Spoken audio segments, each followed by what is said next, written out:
So welcome. My name is Peter Andree. I'm the director of the Carleton Centre for Community Innovation, and I've worked in community-based research for many years, and learning and starting to do more Indigenous research, both in Aotearoa, which is the Maori name for New Zealand, and here in Canada.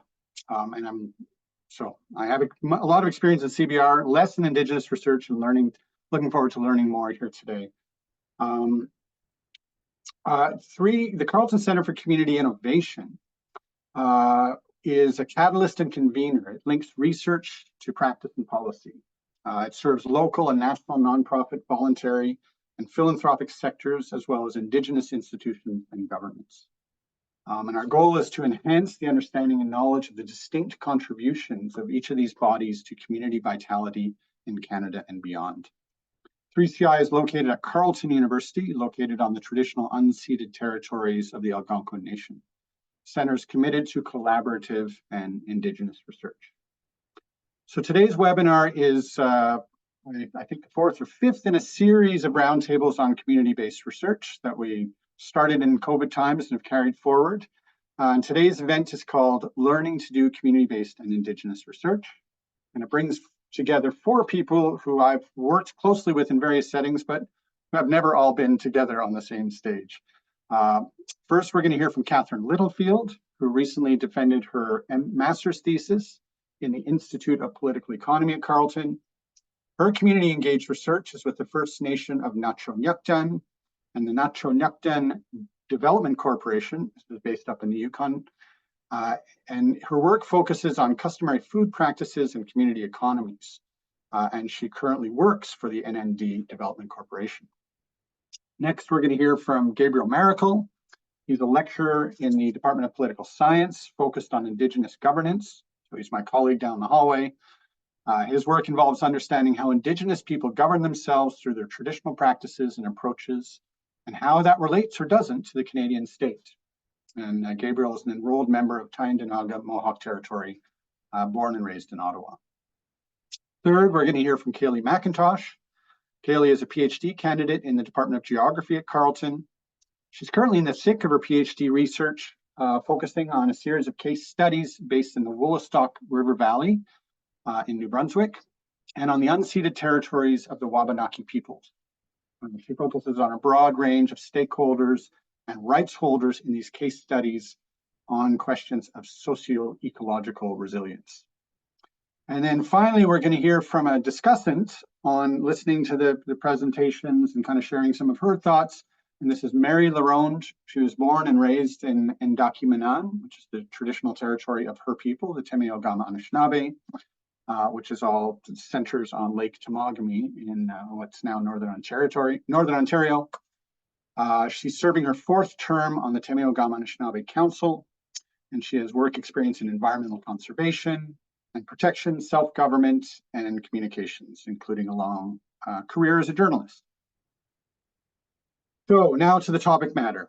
I understand community-based research, which is sometimes referred to as community-engaged research or community-driven research or participatory research or other variations,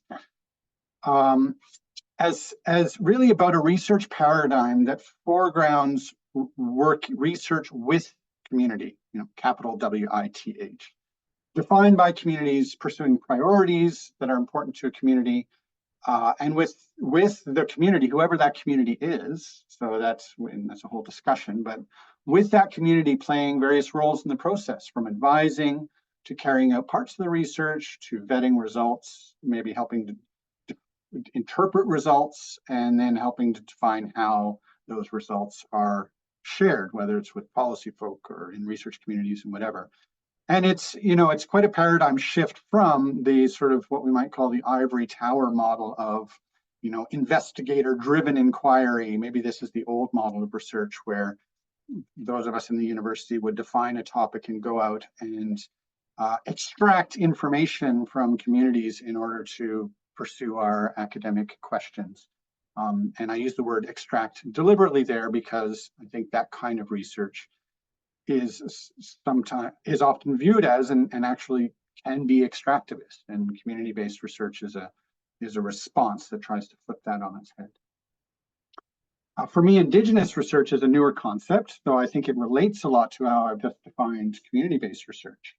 But as a non-Indigenous researcher, I'm really still learning from my Indigenous partners and colleagues about what this means. But I do understand that it foregrounds relationality and accountability within those relationships. That's relationships between researchers and communities, but that also includes the human and the more than human world in those relationships.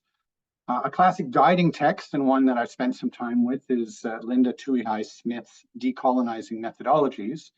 But I'm just going to do a little advertisement. I just recently ordered this book online that I found. You can't see it because of the blurring.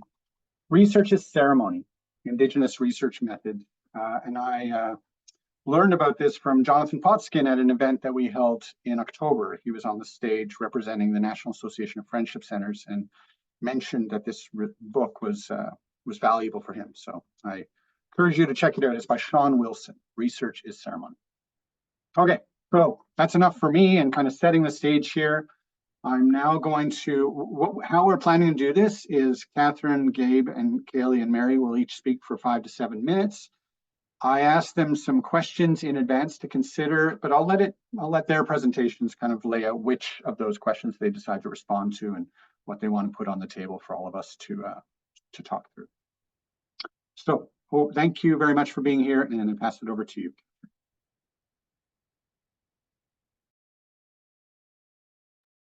Thank you. I'm just going to share my screen. I have a few slides.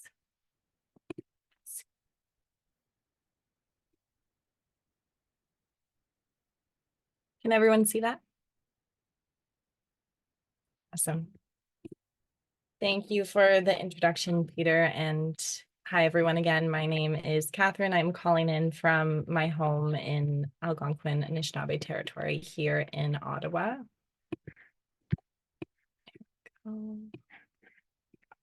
So like Peter said, I just finished my master's at Carleton's Institute of Political Economy, where I studied community food systems with the First Nation of Nacho-Neaktan, also known as NND, who are a self-governing Northern Shoshone Nation, primarily located in what is now northern and central Yukon. And my thesis was titled Gathering, Governing, and Gifting Food, Community Economy, and Food Distribution.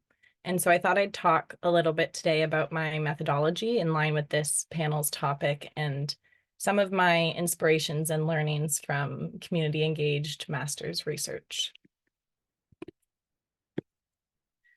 So I followed a feminist and decolonial community engaged methodology, which facilitates engagement with some concepts we'll talk about today that I think are really central and important for both community connected and Indigenous research. So that includes positionality, relationality, reflexivity, reciprocity, empathy, flexibility, and responsibility. And my thesis was on a community-driven topic that emerged through collaboration and conversation with community partners, which are also key elements for community research.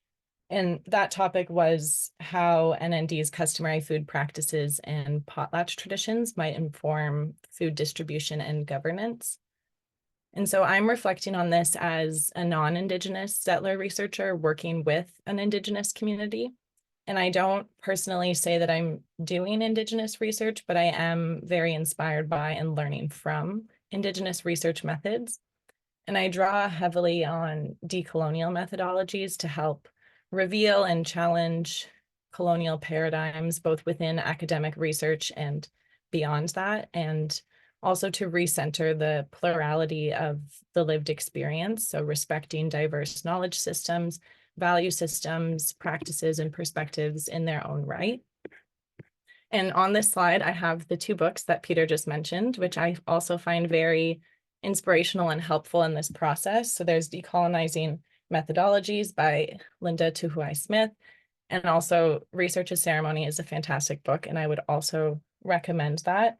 And I really like how in this book, Sean Wilson describes research as a process, a relationship, a celebration, and an honor. So it's both a responsibility and a privilege to do this work.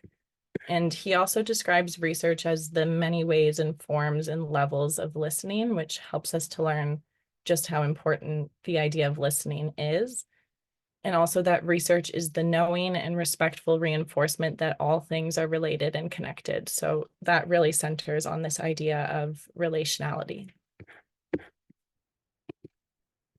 And these are just some words and ideas that popped up as I was thinking through key learnings that came from this process.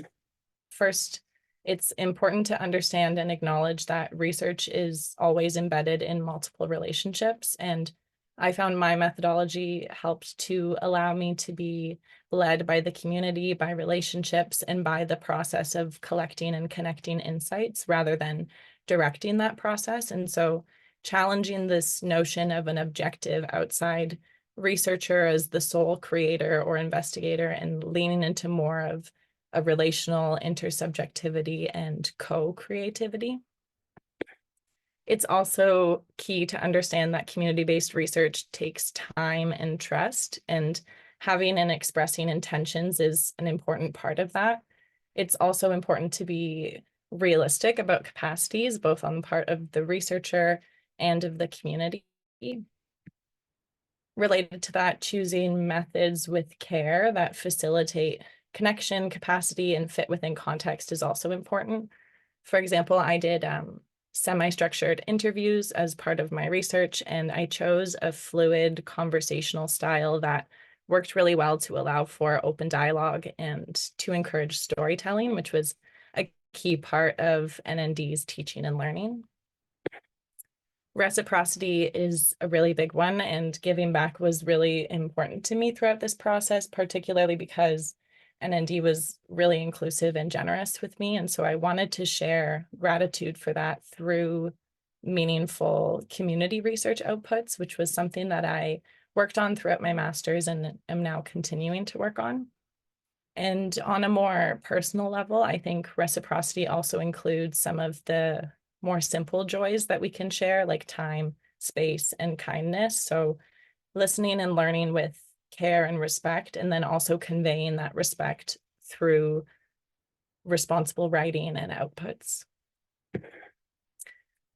Balancing critical and creative research is another element that I think is important, where acknowledging and critiquing wicked problems like the various problems that stem from colonialism, capitalism, and inequalities within that is really important, but so is focusing on community strengths and building on community insights, collaborating, being an active participant in that, and looking to inspire, for example, joy, hope, recognition, or inclusion. So thinking about what kinds of feelings and actions might be possible to generate through research for the community. Having flexibility is also important. So being open to whatever experiences and opportunities may arise, and in that adapting to new and changing circumstances. And so understanding the research as a fluid process and having humility in that, which I think one of our other panelists will speak to more.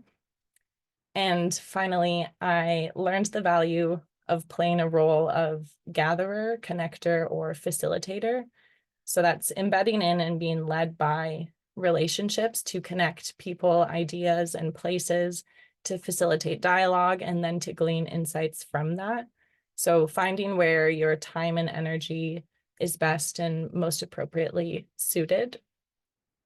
So the key contribution, I think, from my thesis was returning the research to the First Nation, and the next steps that I will take to transform this work further into different knowledge sharing outputs beyond just an academic thesis.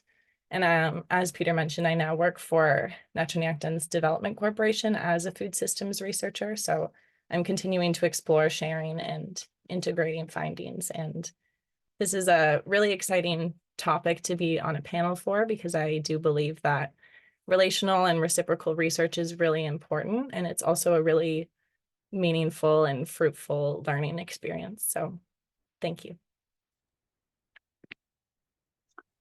Thank you so much, Catherine. And I just want to, like earlier on, I introduced the topic as kind of in part flipping a research paradigm or presenting a new research paradigm. And I think your idea of the researcher as gatherer and facilitator rather than the knowledge producer is certainly apt for many of these projects. It doesn't mean that there are probably times when you and we are producing knowledge, but there's many other times when our role is really just to kind of bring stuff forward and encourage conversations that may not have been happening in quite that way. And it's a different form of engagement with knowledge, right? That is respects the fact that often we're not the knowledge holders. Okay, so I'll pass it over to Gabe Maracle. Sego, everybody. Thank you, Peter, for the introduction, and thank you, Gavin, for that wonderful presentation. So yes, as Peter mentioned, I am a lecturer in the Department of Political Science, and I am a recent hire, and that's kind of important because that intersects with how I got the job and how I understand research. So I am currently in the process of finishing up my dissertation at the Chanie-Wenjack School for Indigenous Studies, where I conducted research focusing on Indigenous men's healing and I was looking at that from the service delivery side.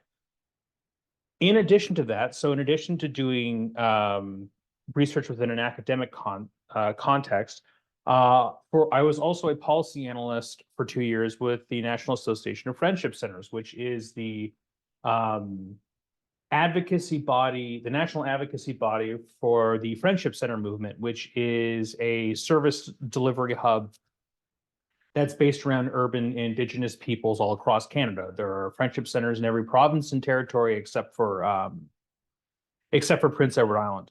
So my context for research and what Indigenous research means is coming from an academic perspective, but then also sort of the more granular day-to-day research needs that communities have. And I think starting off, it is important that there is a desire for research from Indigenous communities, whether it is by their own, from their own capacities and vehicles, but also through partnerships with academies and NGOs and all of those things. So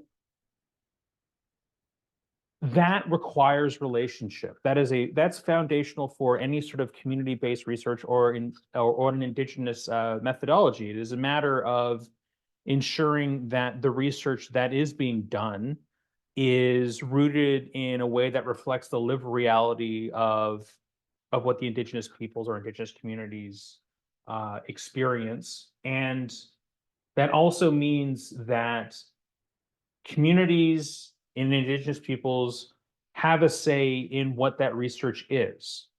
The old adage is that Indigenous peoples have been researched to death. And in part, that's because of the extractive nature that research has had.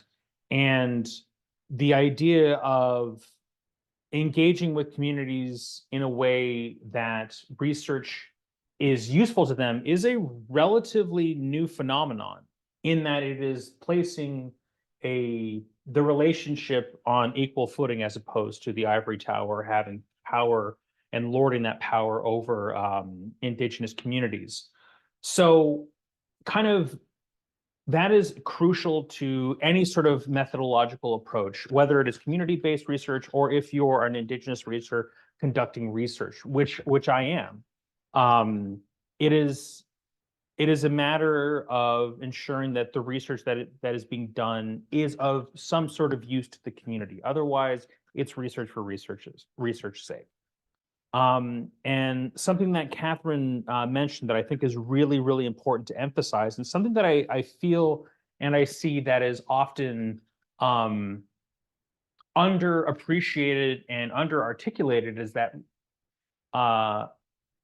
research, any methodology, any research project should be coming at the problem, at the issue, at the question from a strength-based lens.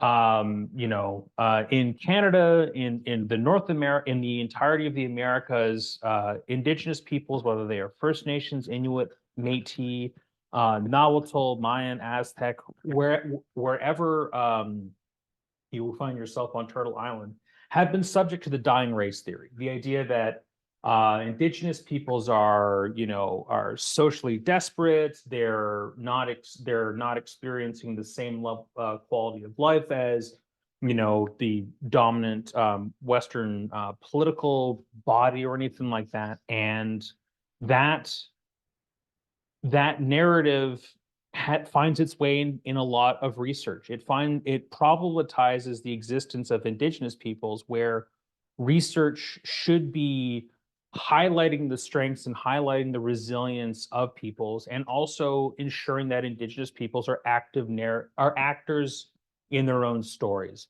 We are not just subject to the whims and the wills of colonization and of history. We do have active roles in our own stories, and that is an important piece to discussing any sort of research that involves indigenous communities.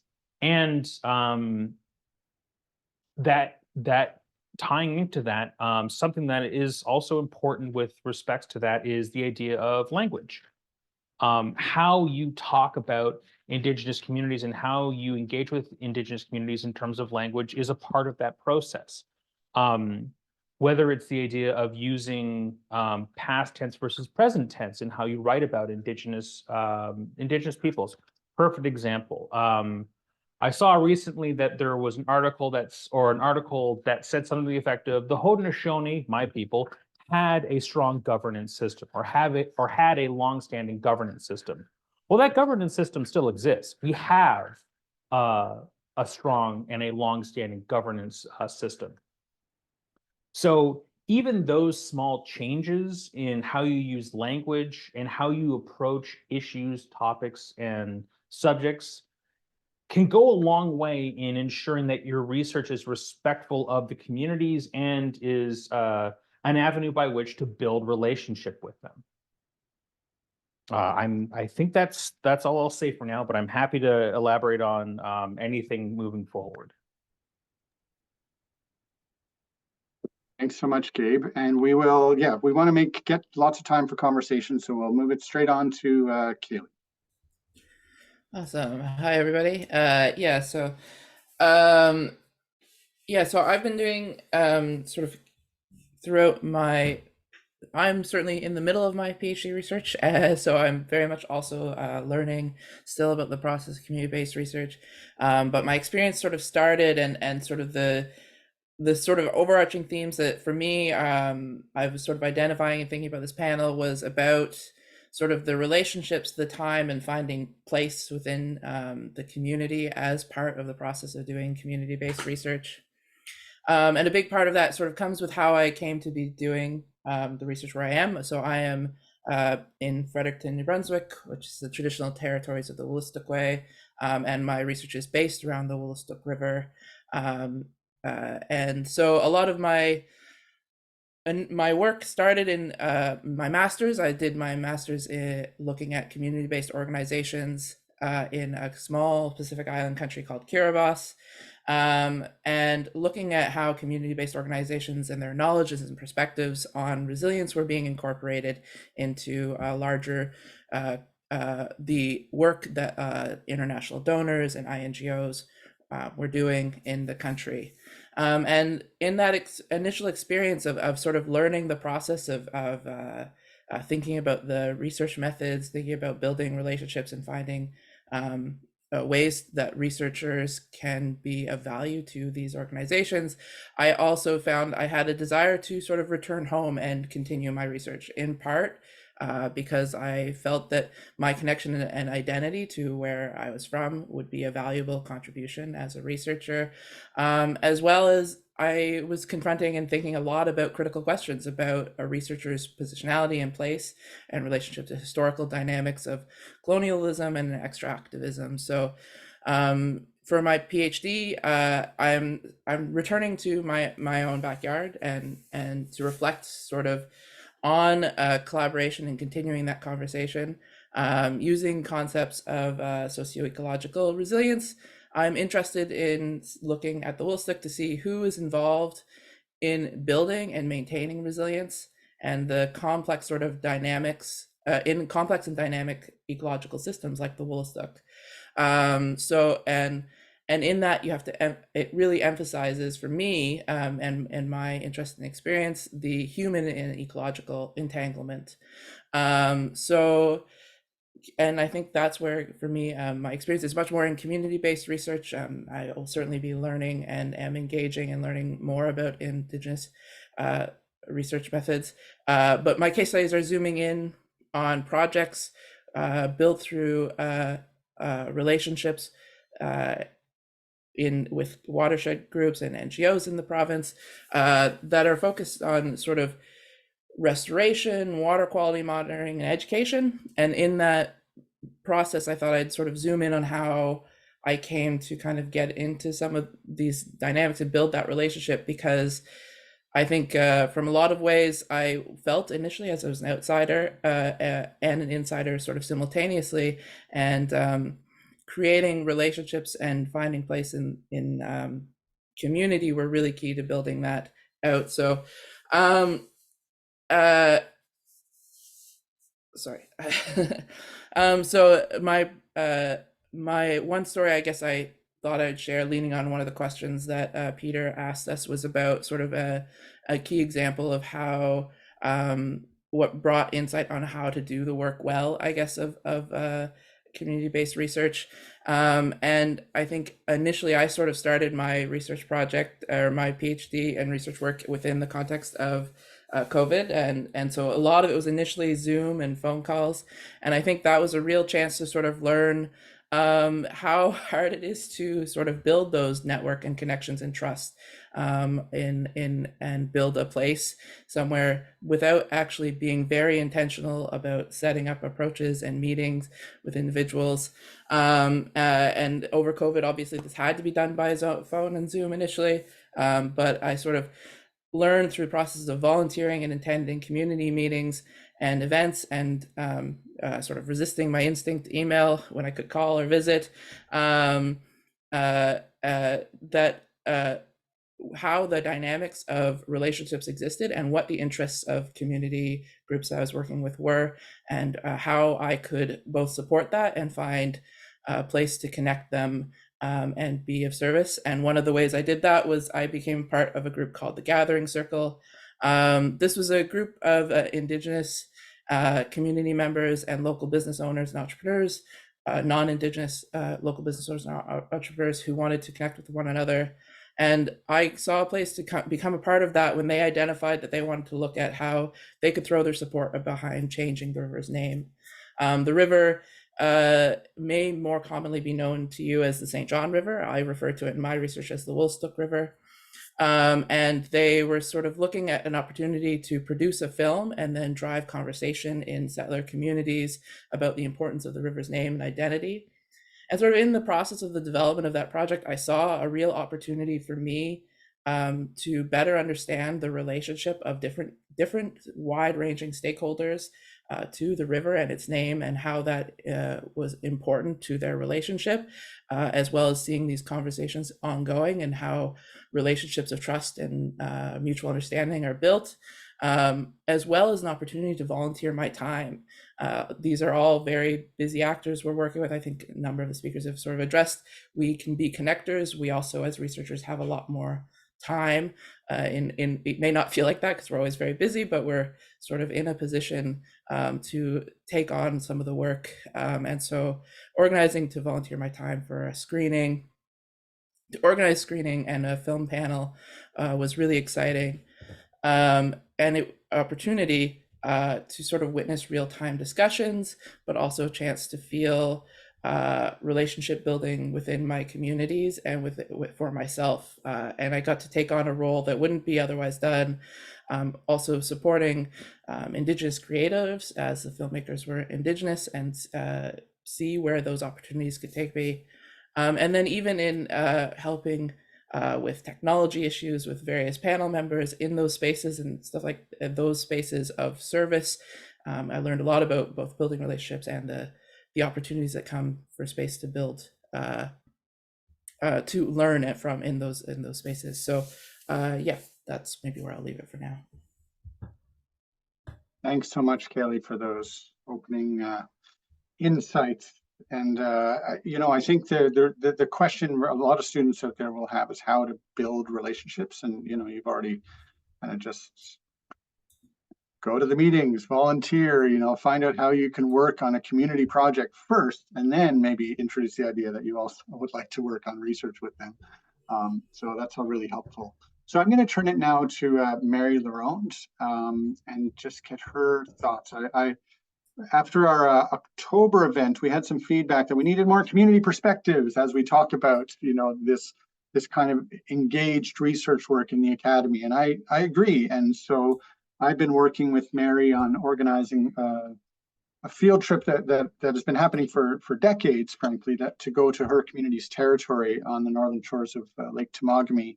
And for the last few years, Mary has been very involved in helping to organize that trip. And so I reached out to her to see if she could join us today, because she spends time with researchers, but has got her feet firmly planted on the community side of the fence, so to speak. So I'm curious what you have to offer here, Mary. Go ahead. Okay. Well, miigwech, thank you, Peter, for the opportunity to be here today. And with regards to just an overall value of academic research, I mean, I always, being subject of research and having, historically looked at a lot of research done in our area, which we did for many objectives. I have to say that what I believe is that the academy or the academic world is going to help change Canadian society in the way that it needs to be transformed and transitioned into the confederation that is possible, as was first evidenced by the Treaty of Niagara and the treaties between nations.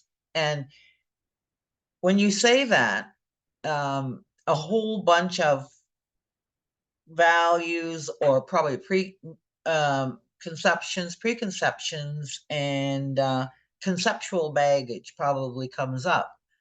The recent ruling there by Justice Hennessy in the Robinson-Huron Treaty said indeed that these were agreements about between sovereigns, a nation-to-nation agreement. So one of the things that I myself, as an Indigenous person, has had to relearn a lot of things, or unlearn and then learn, I guess, is what the process is, decolonization, right? And the narrative about the in the school system was that we didn't have the agency that we actually that there was really no agency, but we had agency, and we still have agency. And that's one of the things that I think is really important for people to understand, is that historically, all of the things that we did were acts of sovereign peoples responding to historical circumstances in the best way to protect our nationhood and our inherent jurisdictions and our sovereignty in our lands.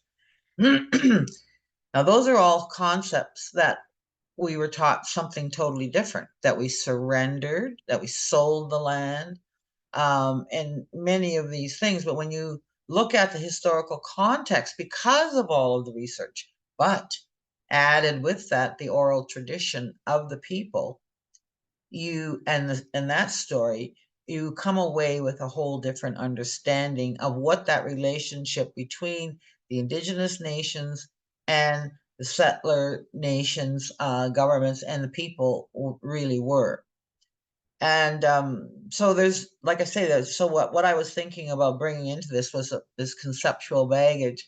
But one of the things I want to talk about really quickly is So with regards to language, the language that we use is very important. And listening to Anishinaabe people in and on their own terms. And then recognizing the agency of the people that is inherent, and it's in the land. That's where we get our inherent jurisdiction and authority from, and we're here, like a living title to the land, so to speak. So that's the main point. But with regards to research and the value to communities, when we went to the Supreme Court of Canada, we got there finally in 1991. We had started, the province sued us in 1982. And so that was it was a 10-year process. But in 1903, or the early part of the 1900s, or in the 1900s there, an anthropologist and ethnologist by the name of Frank Speck visited Temagami and Temiskaming First Nations, and he was working for the Geological Survey of Canada. When he came there, we were trying to get ourselves some protection because we weren't in the Robinson-Huron Treaty. So people thought that they could get this man to write down things for them to tell the government about. So what he did was he recorded the way that we lived. That was what he was there for, because of that disappearing Indian thing, right? That Gabe had mentioned. And we've all heard about that. So he was writing all these things down. And we used him as a conduit to the world, or to the government of Canada, particularly, that we needed to get our reserve, because we wanted protection for a way of life. That was the agency. We wanted to go into treaty to have protection, so we would have our own community and continue a way of life. So I found this article heading, and I guess it was some kind of an academic journal. I can't remember now exactly where it was, but it was like almost like a news report. He was from Pennsylvania. Penn professor, this is like 1913 or so. Penn professor's discovery confounds Indian history. Dr. Speck establishes that the American redskin hunts on his own family ground, is a protector of game, and is no mere rover throughout the forests. And he also advocated at the time for the Indians to have control over the game and to restrict the white man. So this is in the early 19th century. Much of his documentation of the stuff of the information that we gave him ended up in the Supreme Court of Canada. It was how we got the declaration of our boundary. And because the men and the women that he had talked to at that time, elders, in at the turn of the century, we're reaching back now into the mid 1800s, if not before. So that was all documented and useful to us. The other one recently was when we had the Windauban Stewardship Authority, was a co-management regime, and for having that master's thesis was done through Carleton and the geography department. And it was very useful for us to be able to speak to the public at large about the value of a co-jurisdictional arrangement on our lands, because we have the knowledge, we have the rights, and this was an agreement that we made with Ontario. And then another one that we did was, just very briefly, was with Brock University, a PhD student by the name of Judy Benge Harris. She interviewed the non-native people in Elk Lake, a little town on the very northern boundary of our territory, and at Bear Island. And what we were able to show the people at Elk Lake and the people that live in our territory is that you depend on the land like we do. It was the informal economy that she was giving some kind of quantitative amounts to. And they became very interested then in working with us with regards to protecting the land. So those are the kinds of examples that I can refer to today with regards to the value of academic research. And I don't want to take any more time, so I'm just going to leave it there, and maybe there'll be questions. But again, I just want to say that you know, the role of the academy academics in shaping this country is needed more now today than ever.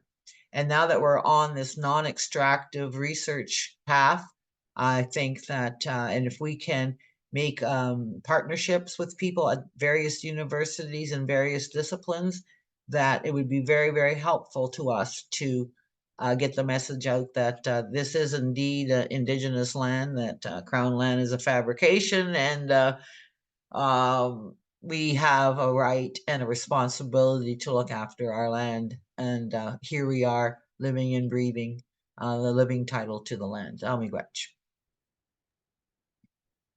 Miigwech, Mary, thank you so much. And quite a provocative idea that, you know, together we are the kind of people maybe who are on this webinar, but hopefully in the kind of trend that what we represent within the academy, that we can work on decolonization together, right? That's like there's a lot of baggage we carry, and it's in our institutions and it's in our heads, and we all need to work on challenging that together, right?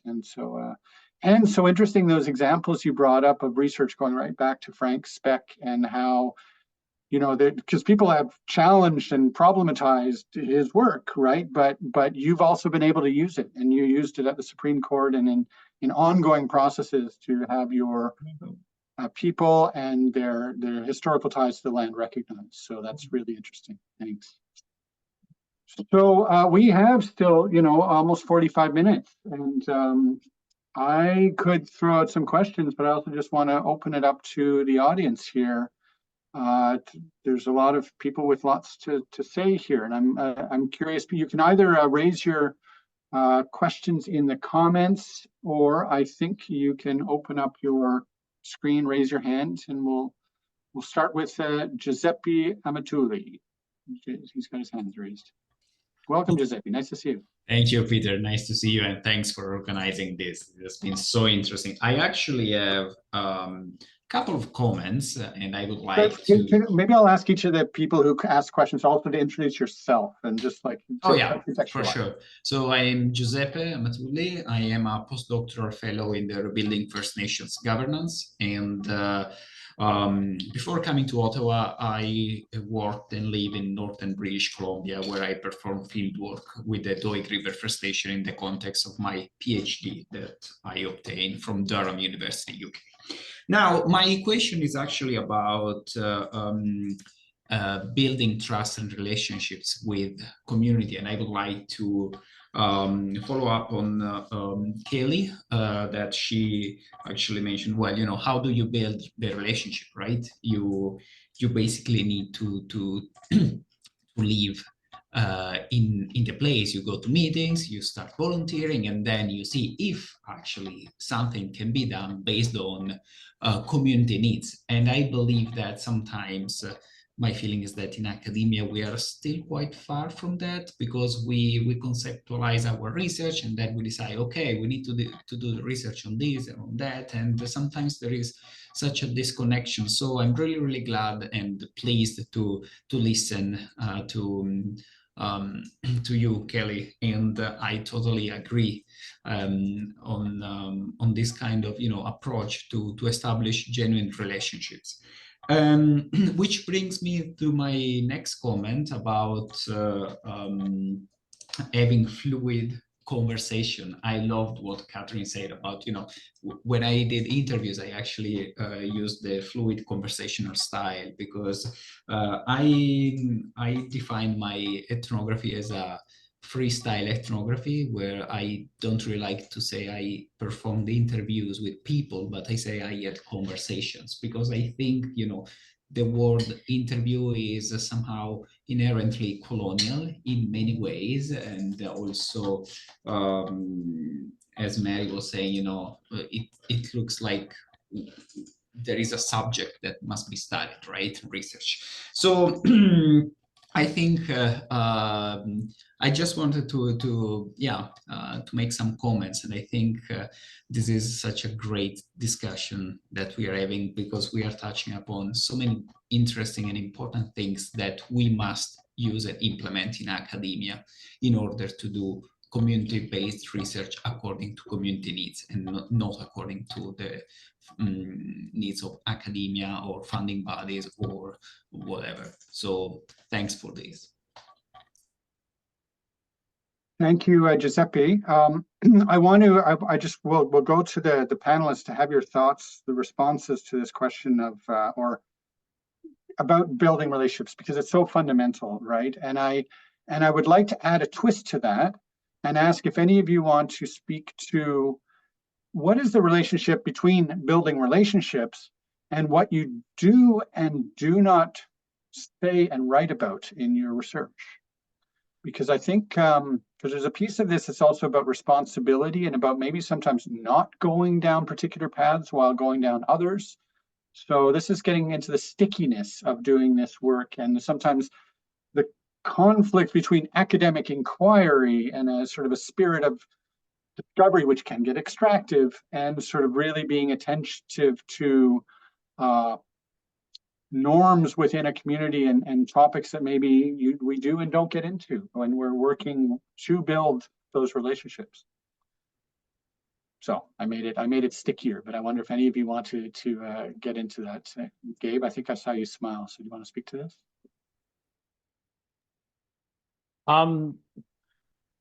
There are a lot of ways to be respectful and to abide by cultural norms. I think one of the key ways is being very explicit with every step of the way. So when I was doing my dissertation research, when I met the person, I talked about what the research was. I contextualized, and without being explicit, some of the people that I had talked to.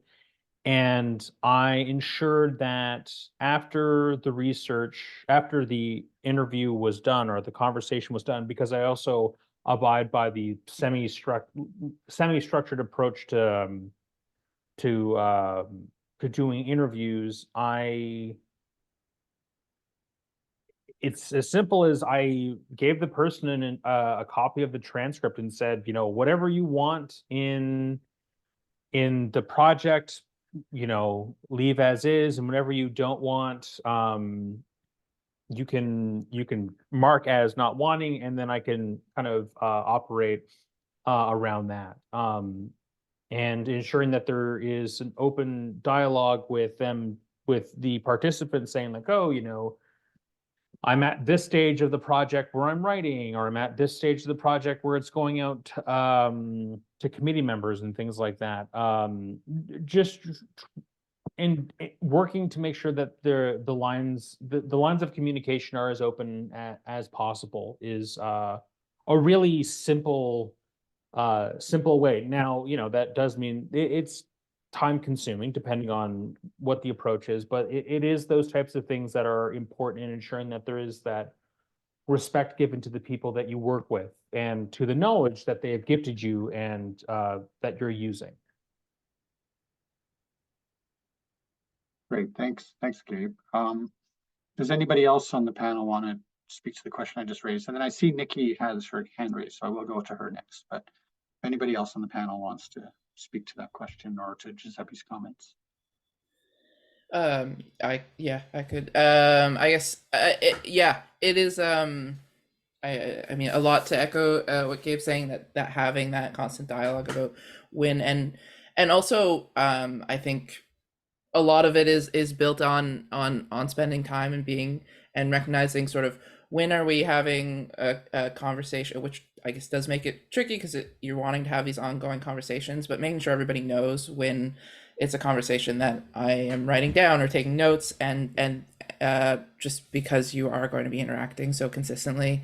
If you're trying to build these relationships and being able to gauge that is also a lot about that process of building relationships and really getting an understanding of what is happening for the actors in the place that the stakeholders in the place that I'm working, to know when to flag things. That's really important as well, and to check in about things throughout the process. And then yeah, that I guess that's the main comment is I guess that I would have is building those sort of relationships of trust means that you have the ability to go back and forth over important points. Yeah. Great, Well, thanks, Kaleigh. Go ahead, Catherine. I won't echo too much what you both said, but agree with you, Gabe and Kaleigh, and thanks, Giuseppe. I also really like what you said about freestyle ethnography. That's a great term, and it speaks to what we were and what Gabe and Mary were talking about with language and how we talk about things. And for building relationships on that question, in my methods, I set out to do community participation as an alternative way of saying participant observation, because those words similarly have a very colonial history and a long-standing pattern that felt a bit less personal. And I wanted to really build relationships both professionally and personally. And so I think that's something to consider. And that really just involved doing my best to get involved in as much as I could. Like Kaleigh said, finding opportunities where you can help, especially where your time, labor might be valued. And that comes from like knowing what that is, comes from conversations. And so it does all come down to dialogue, and that's how you build relationships. Being there in person is really important. And that's something that Kaleigh, I know you can relate with, like the COVID environment made that a lot more complicated and not being able to be in person as much. But I think we're learning to navigate this hybrid world with a little bit more, personability, hopefully. And I think that participating in community involves both like formal and informal engagements. And that was something I found really helpful. Like I was involved in a lot of meetings and workshops and events like that, but also just more simple time was really great perspective, spending time, especially working with a First Nation out on the land and learning from land-based practices was equally as important in relationship building as getting to know the people. So getting to know the land as well. Thanks, Catherine. Could I just add, I just thought of something when Catherine was speaking, if that's okay. It's just like, as well, you kind of know if you've established sort of that you're going to be working together, and you know the outcomes they want, in terms of not outcomes, but what value they see in working with you. I think that can, and you develop that through the relationship process, but by having a sense of where they're trying to, for many of the groups I'm working with, like their expertise is not in relationship building and that sort of thing, but they're trying to improve. So you have a sense of like what they're hoping for and how it can help support the work that they're doing. That's important. And sort of clearly establishing where they're situated and what they hope for, I think really helps also to sort of raise, what should you come to them first about, or like maybe not share, or using that judgment is a lot easier in that case, I guess, if that's a useful addition. Thanks, Kaleigh. And I will go to Nikki, but I want to give a chance for you, Mary, to like that. I suspect that you've seen a lot of academics come and go over the years, and you've dealt with them as whether you were as a journalist or as a Temiragama Anishinaabe counselor, and I'm curious to see, what you've perceived as the difference between the kind of relationships that you see as really being beneficial to you and your community, and maybe those that are less so. Like, what's the qualitative difference there in how people engage with your community?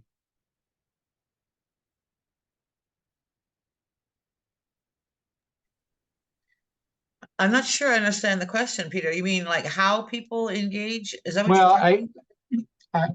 I guess you were very gracious as you talked about some of the research that's been valuable to your community over time.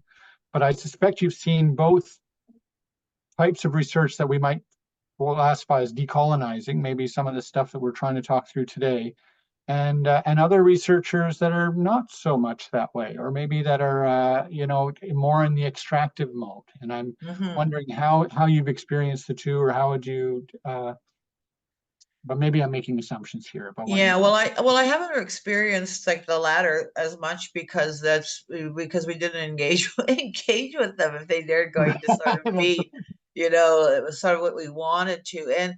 But getting a survey about social problems or like this earlier. I think that we don't have any of those kinds of requests anymore, probably because of the developments in academia itself, maybe with that the ethics has changed quite a bit and people are very I think astute, but even afraid. I know like people are afraid to ask questions like, how do I approach the community? There's a bit of fear there because they don't want to say the wrong thing or, when I use the word Indian, right, people cringe, like they sort of like non-native people, they cringe when I say the word Indian because they're not supposed to say that anymore, right? And, but it's a legal term. I have a card that says, status Indian, or whatever. It says that right on my card. It's a legal term in Canada under the Indian Act. But anyway, so that's what I'm trying to say. And I want to say too that you have to take the risk, like though to ask, right? It gets even I feel that way sometimes. Like, how do I with working with an elder or approaching an elder? Like, what do I do? Do I I'm afraid to to do the wrong thing? Is it because of it's probably my own ego lots of times, like I don't want to do the wrong thing, but it's an honorable thing to ask in a good way, like to say I really don't, I need your help, I don't know how I'm supposed to go forward with this. And and sometimes people may just say no to you, because they don't want to engage with another researcher or something like that. But that's what I would say is in terms of, I haven't really had a lot of bad experiences with researchers. There are people that wanted to just sort of like a lot of time about something that is kind of like, in my mind, like a really esoteric or a really sort of small kind of a point, and I thought, well, I guess you can make that point or you can study that, but I saw no benefit in it for the community. But sometimes I would help because that person is a genuine nice person, and Indigenous people, at least in Anishinaabe people, are very kind people and very welcoming people. I think that many people can attest to that. So yeah. Great. Okay. Yeah, thank you, Mary. And I think this point about asking and taking risks is so important. And just want to take this opportunity to publicly congratulate Catherine. She just defended her master's thesis recently on the work in Naturunyakten. And but one of the comments I said to her afterwards is it was courageous work as a non-Indigenous young woman to kind of go to the far north and but it was so welcoming, right? In the same way that your people are so welcoming, Mary, right? So, and but to take that first step involves some courage, right? And some humbleness and some taking some risks. So, I just wanted to add something ahead, too, if I could, Mary. because I'm at this conference here in Timmins on it's on Indigenous lands is the name of the conference, and it's really exciting and very inspiring. Well, we always talk about worldview and perspective, right? Is the differences there? And I thought to myself today, one of the people got up and explained that in her community that they wanted to make a list. This is a kind of like a government thing, make a list of the endangered species, right? And the elders said, they're all endangered. If one's endangered, they're all endangered. This is just the first one to go, so we're doing the wrong thing. And I thought to myself, what an incredible example of a holistic perspective, and then this kind of like study the problem, I know, study a problem when the whole thing is the problem. Like, do you know what it's just, it was very, I thought I would share that today. Beautiful. Okay, Nikki, I'm hoping that you'll still want to turn your camera on and share what you're thinking. Hi, thank you so much. And I would agree with Mary, even as a Haudenosaunee person, I'll agree with Mary that the Anishinaabe people are very welcoming. Mostly, no, unless Nice. you're Haudenosaunee. No, just kidding. Well, I know. No, there is the territorial imperative, right? the ongoing razzing that we do to each other as Haudenosaunee Anishinaabe folks. But no, I did want to have a conversation and pose a question around sort of time, like this colonial construct of what we work under, this 24-hour clock we call time, and is not really, it's just a big farce. Like, we all work under it, but it's just an imagined thing that somebody came up with to make the workday go better or something. I'm not sure, but so how have you guys, I want to pose to you each as researchers, and if you have not done work in Indigenous communities, you'll know once you do that the concept of time is very different in Indigenous community than it is in Western institutions and so forth. And so whether it's like, you're working through your master's or your PhD or whatever, so whether it's education or whether it's like a funding agency who's posing timelines, I have this money for this amount of time, or even if it's just a work-related time, like even I work at FNCI, it's an institution still, even though it's an Indigenous, we still have time crunches and accreditation processes that we have to meet and so forth. How have you guys experienced that conflict of time between Western ideals of time and Indigenous constructs of time? And how did you work through that in your own work?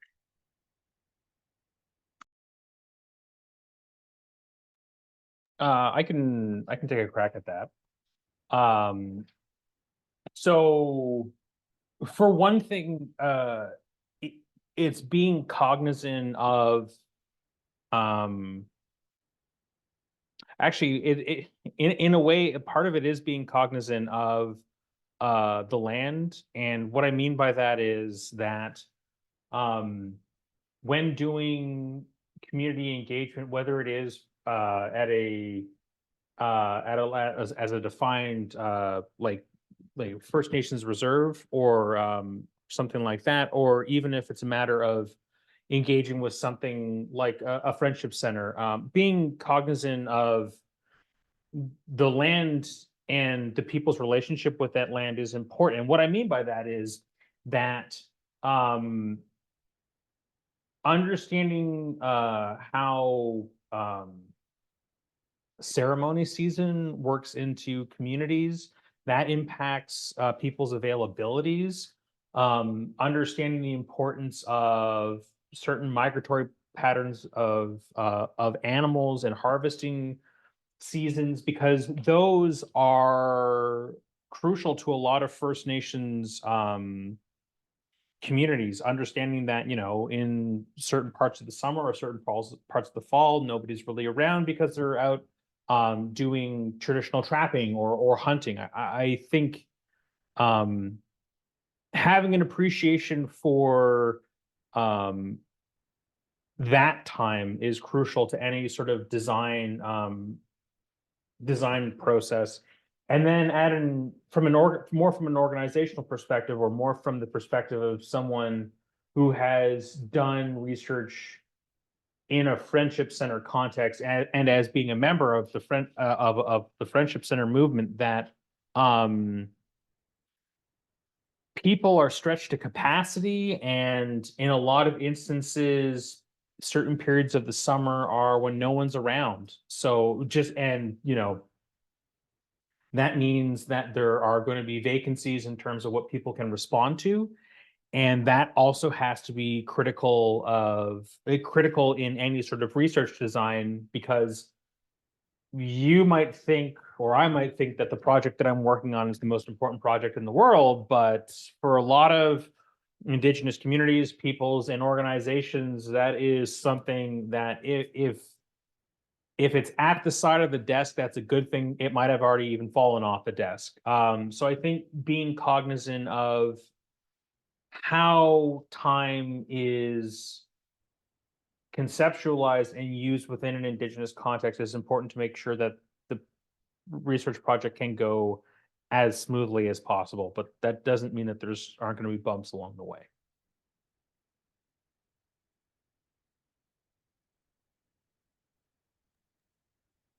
Does anybody else on the panel want to speak to this question of time? Catherine? Yeah, I can talk next.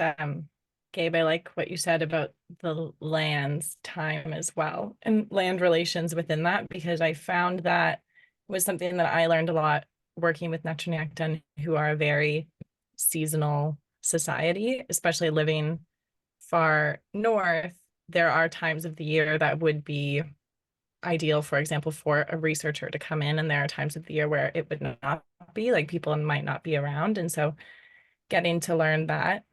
Thank you for the question again, Nikki. It's a really good question, and something that I grappled with throughout my master's. It felt a little bit, a bit clunky trying to navigate both community time and academic time, or Indigenous time and colonial time, and both like within myself and within my relations. And I felt at times that I was doing like two separate projects, my thesis and a community project, where they didn't always flow together, especially not temporally. And so sometimes that took more time in a very quantitative sense, but in more of a qualitative sense, like it was very fulfilling time and not something that I would have changed. So I navigated it, for one, by extending my master's and simply just taking more time to actually do it in a more fulsome way. And also just coming back to the idea of flexibility and what you were saying, Kaleigh, about how as researchers, we do actually have time to do some of these things that other people don't have, even if it feels crunchy. That is true. And so the way I approached it was just recognizing my position and how I can be flexible and adaptable to meet other people's timelines and to work around that and learning through that. And I think I'm still learning that in my job right now, working for a First Nations organization. And it's a constant conversation we're having, because similarly, like, we have deadlines, we have reports we need to make, we have things we need to meet, but kind of tackling that mentality one step at a time. And I think that's alone trying to, reconstruct how you see time and how you work with time.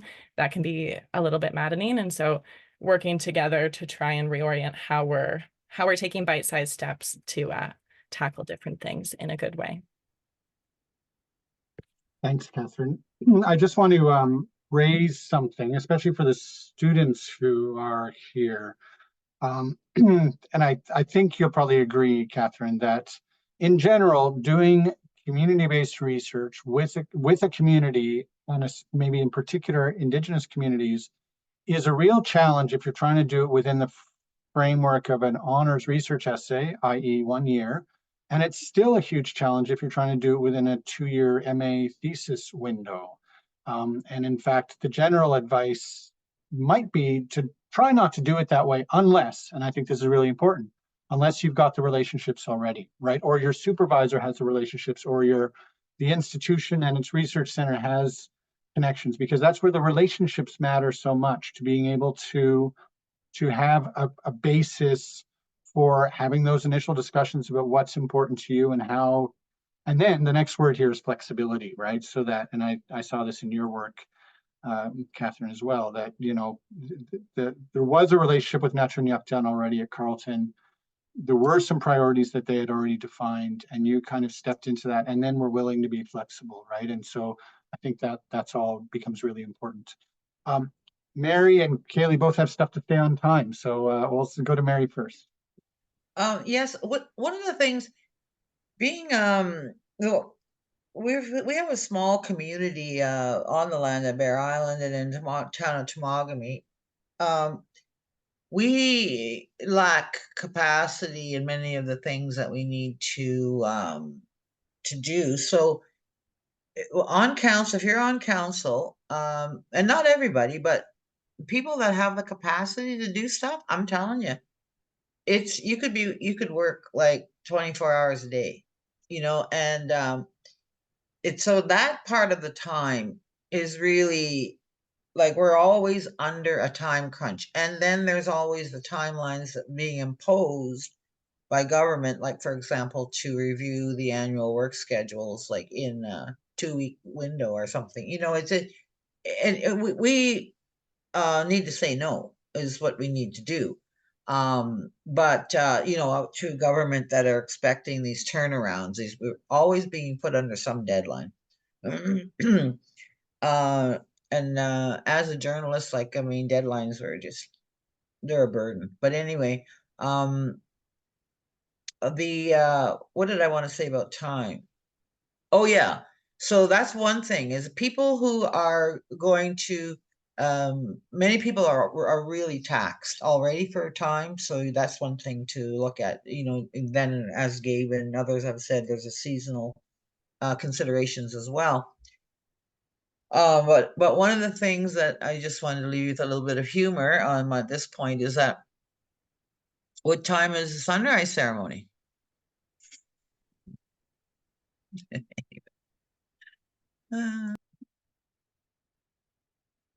Okay, and over to you, Kaleigh.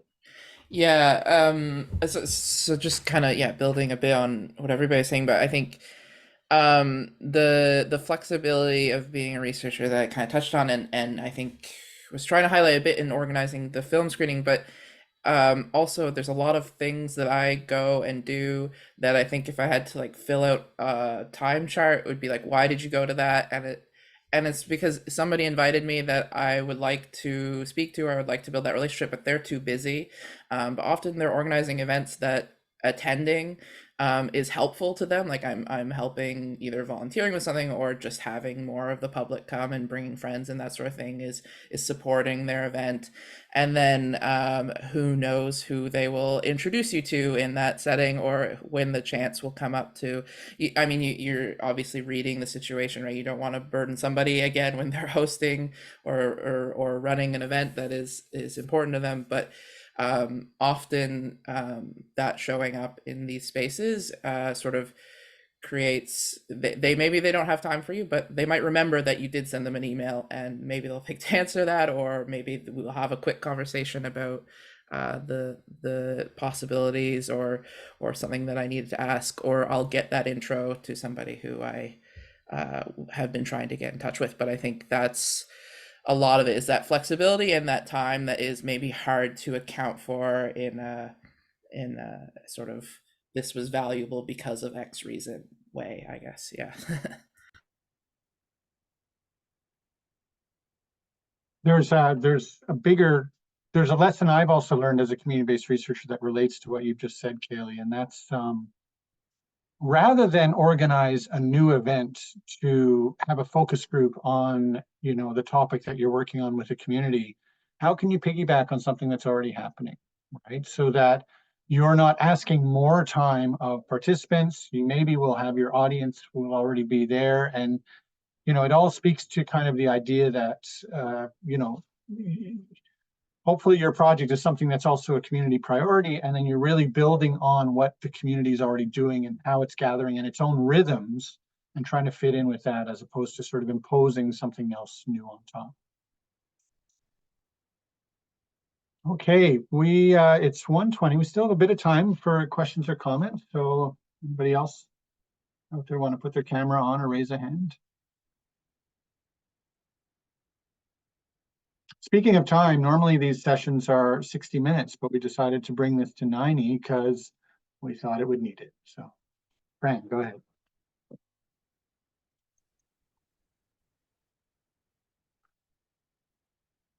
Thanks very much. This has been awesome conversation.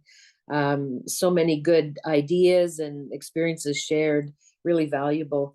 One of the things I guess I wonder is, there's a number of PhD students on this call right now, so, I'm sure they're finding it helpful, but what can we do within the universities to, I guess, in a sense, promote some of these discussions and this awareness prior to students getting to this point? And I guess I think about it both for our Indigenous students and non-Indigenous students, as a way of encouraging them, or getting them thinking about doing some of this research, because as Mary pointed out, the benefits of it, the value of it, the needs of our First Nation communities are growing all the time, and there's all kinds of work to be done. However, and as it's been pointed out very well here, the capacity within the First Nations communities too is a bit of a challenge. But I guess anyway, getting students thinking about this a little bit earlier in their post-secondary careers. Any ideas I'd be interested in hearing? Miigwech. Thank you, Fran. Fran, before you go, can you just tell us like who you are or how you're coming to this from what position? I sit on the Board of Governors at Nipissing University as a delegate for Chief Scott McLeod from Nipissing First Nation, where I reside. At Nipissing University, both the mayor of the city of North Bay and the chief of Nipissing First Nation have seats on the board. So in that capacity, I've had the opportunity to be involved and sit on our Indigenous Education Council, and also on our Indigenous Community Engagement Plan Committee. So at Nipissing, and I don't know if this is standard for all universities, but any students planning to do research within First Nations communities or Indigenous organizations are to submit a proposal to the Indigenous Community Engagement Plan Committee for review before it goes to the University Research Ethics Board. So it's been lifelong learning for me, but it's an area that I'm really interested in. And from our First Nation side, there's lots of areas of research that are happening and that could be happening. But all of these points, relationship being number one, are so important. So yeah, that's a little bit about what I'm doing and trying to understand. Thank you for joining us, and it's an honor to hear from you and to have that question about how can we do more of the good work, and how can students be inspired to do it. And I know a lot of the students who are on the call here today. First off, I was just thinking as I was hearing where you're from, I thought maybe we should start like a national network around this kind of work and promote it more. So that's a thought. But I'll turn it first to some of the students who are on the panel or in the audience. I don't know, Gabe or Catherine or Kaleigh, do you have thoughts on whether you felt you were given the tools and the training, or what encouraged to do this? How did you find this path, and what can we do to encourage more of legitimate, good community-based Indigenous research that's going down the right path?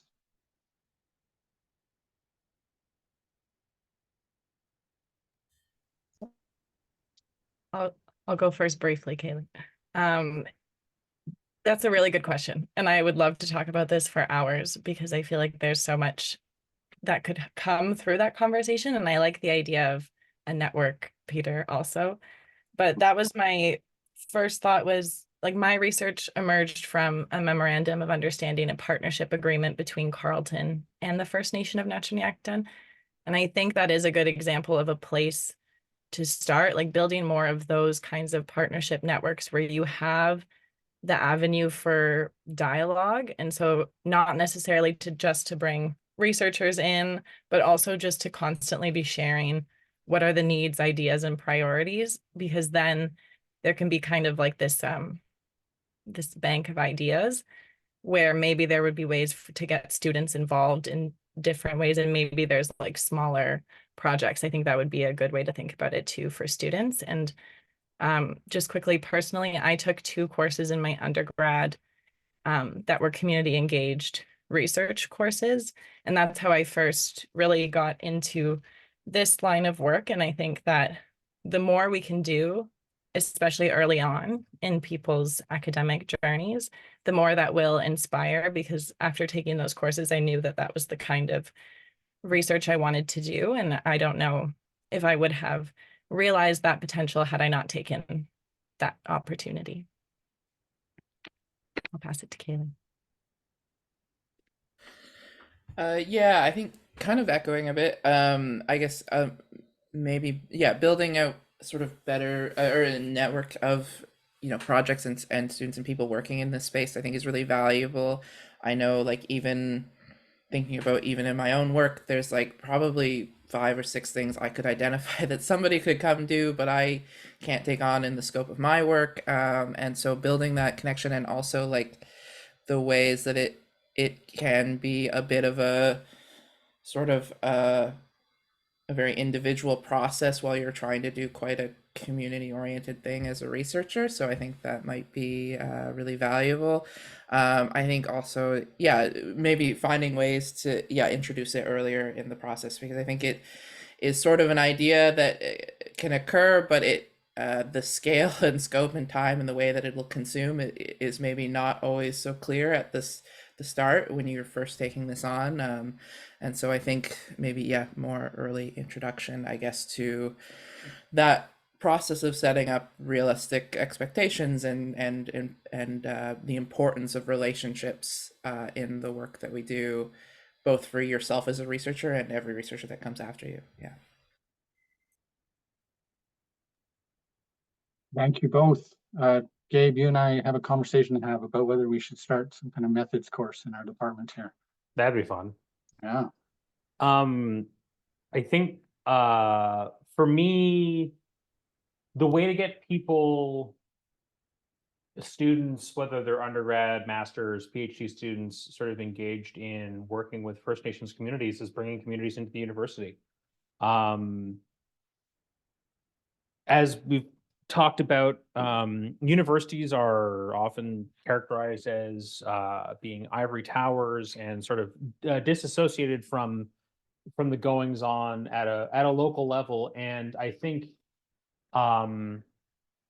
it's important to ensure that community representation is a part of all aspects of a person's education. To my mind, that's important because it puts a face to the idea of an Indigenous community. From my prior experience teaching, there are a lot of preconceived notions around like First Nations communities, around Indigenous communities, and a lot of students haven't had the opportunities to interact with Indigenous peoples outside of a textbook or a video. So I think demystifying and de-othering Indigenous peoples within an educational context is important, because it would allow for students to understand Indigenous people's place within the community that they live in. If it's a matter of bringing in representatives from a local friendship center into the classroom, or people from the local Aboriginal Health Access Center, or even bringing in community, representatives from the local reserve. There is a way to bring people into the university who can act as conduits to developing relationships, but also, act as sparks of inspiration for, future scholars and policy analysts and managers and